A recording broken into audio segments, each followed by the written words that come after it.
It's lovely. Charlotte clapped her hands together and leaned forward. Her brown eyes shone with delight. Tessa, the color looks so fine on you.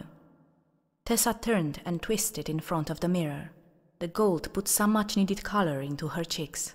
The hourglass corset shaped and curved her everywhere it was supposed to, and the clockwork angel around her throat comforted her with its ticking. Below it dangled the jade pendant that James had given her.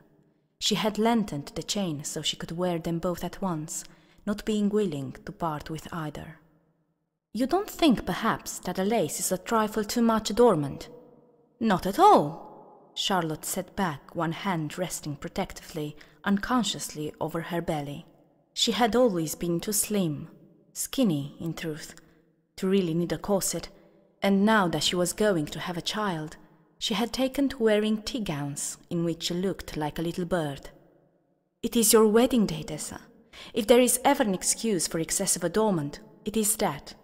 Just imagine it. Tessa had spent many nights doing just that. She was not yet sure where she and Jem would be married, for the council was still deliberating their situation.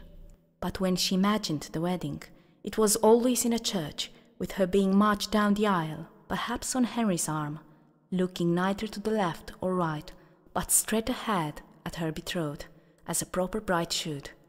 Jem would be wearing gear, not the sort one fought in, but specially designed, in the manner of a military uniform, for the occasion.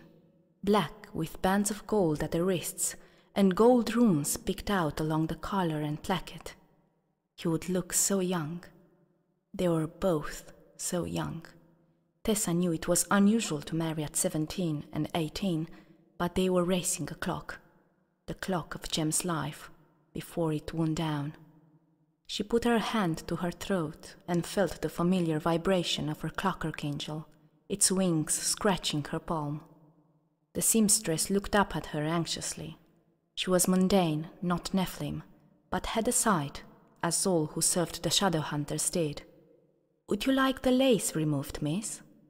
Before Tessa could answer, there was a knock at the door and a familiar voice. It's Jem. Tessa, are you there? Charlotte sat bolt upright. Oh, he mustn't see you in your dress. Tessa stood dumbfounded. Why ever not?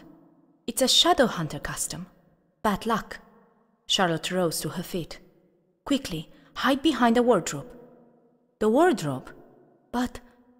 Tessa broke off with a yelp as Charlotte seized her about the waist and Frog marched her behind the wardrobe like a policeman with a particularly resistant criminal. Released, Tessa dusted off her dress and made a face at Charlotte, and they both picked around the side of the furniture as the seamstress, after a bewildered look, opened the door. Jem's silvery head appeared in the gap. He looked a bit dishevelled, his jacket askew.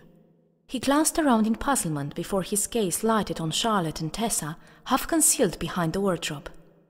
Thank goodness, he said. I'd no idea where any of you had gone. Gabriel Lightwood's downstairs, and he's making the most dreadful row. Tessa Gray should be happy. Aren't all brides happy? Yet, as she prepares for her wedding, a net of shadows begins to tighten around the shadow hunters of the London Institute. A new demon appears, one linked by blood and secrecy to Mormain, the man who plans to use his army of pitiless automatons, the Infernal Devices, to destroy the shadow hunters. Mormain needs only one last item to complete his plan. He needs Tessa.